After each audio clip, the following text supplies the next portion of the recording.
thinking you've got to buy a business in an industry you're an expert or passionate about. Okay, so this often happens, this probably happens more with people who are solicitors and accountants and stuff like that. If you're an expert and you've got a bunch of degrees, you often think, well, I'm really good at it, I'm getting good hourly rates for what I'm doing, I'll start my own business doing it. And I see very often if you take that approach, you're going to miss some of the best opportunities to be buying businesses, because you'd be surprised that your skill set can be extremely transferable in a different industry that makes 10 times more money. You just don't know, because you think you're very blinkered about, you know, I've done this all my life, therefore if I'm going to start a business, I'm going to do that. Only buying businesses that you see or familiar with. So when you think of a franchise, what do you guys think of? Like, to call out some names. Parties. That's become huge. Parties, okay, all right, awesome, parties, yeah. How about some brand, Pilates, okay, yep, all right, yep. Sorry? AX Pilates, okay. Sorry? Sorry? Australian Post, yep, okay. No one said McDonald's yet, but normally it's people, yeah, McDonald's. Sorry? Subway is good. 7-Eleven, yep. So why do we think of these things straight away as franchise opportunities?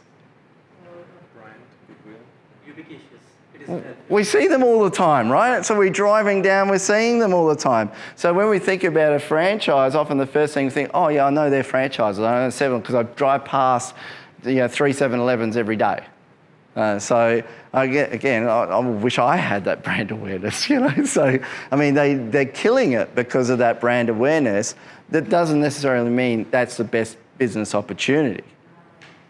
So that's something we've got to be very careful of when we're looking at types of businesses, is that there's a lot of businesses that you may never have heard about or don't even know even exist that could be the perfect business for you guys to be buying. I hear this a lot, especially where the industry I'm in. There's too much competition.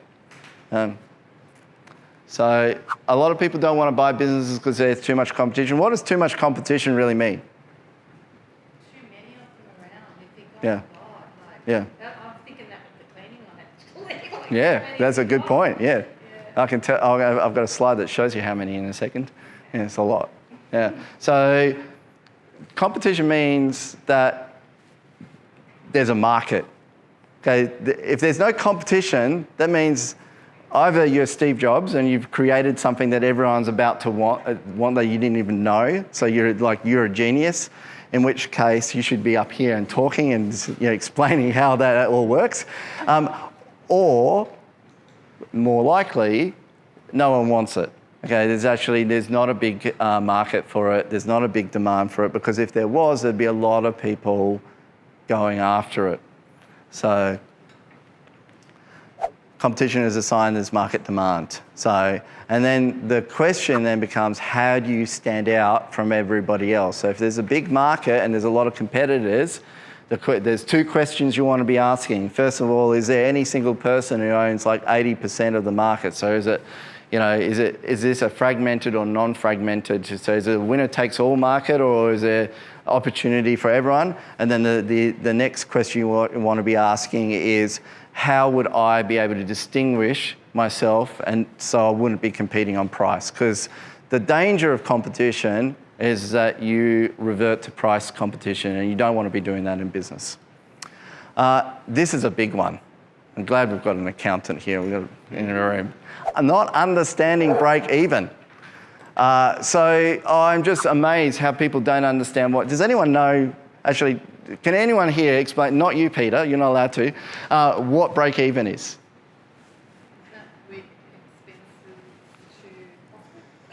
Yeah, very close, yeah.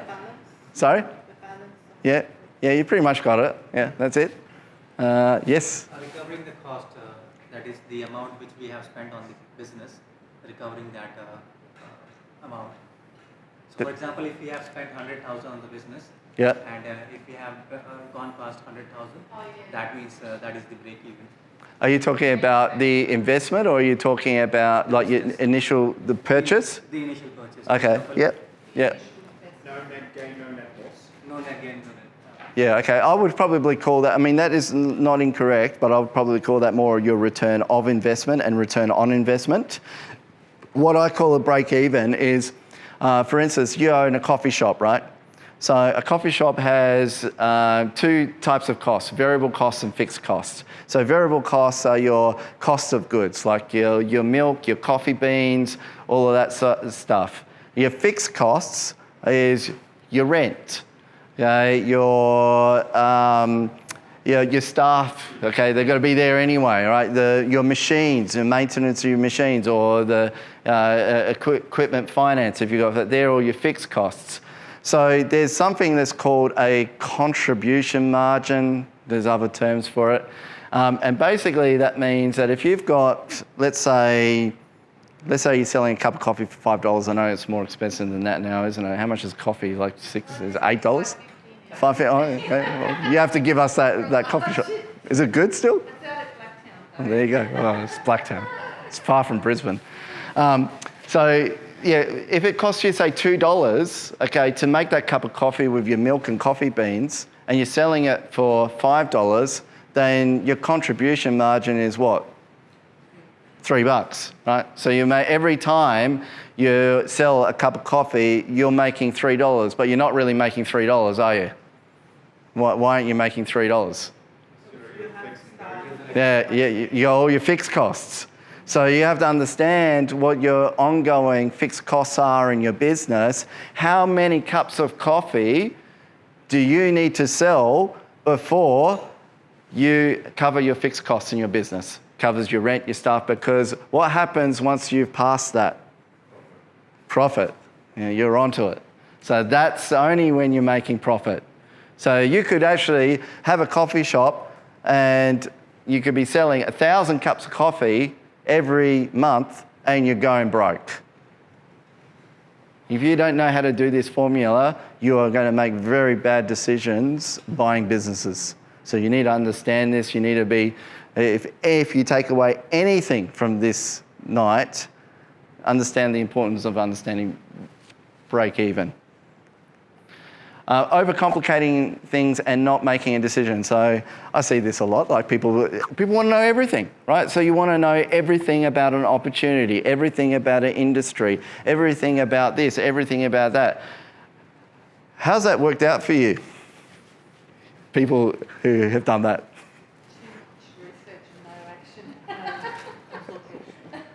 Well, often it means the opportunities just go. Yeah, you will lose the opportunities. So there was a guy, a general, he was called 𝗕𝗂𝘆𝗶𝗴𝗄, I think his name was. Anyway, he had this rule, he was in the Gulf War, and he had this rule saying that he would only need to know 80% of something to make a decision. Because as soon as he tried to get 100% of the information, the situation had completely changed and it was all irrelevant. So this is something that some of you guys who are really detail orientated and and like to analyze things, you guys just got to sort of control yourselves here a little bit. It's good to get information. It's good to get data, but there's only so much you can get until you have to make a decision. For risk takers, it's like 60%. Okay.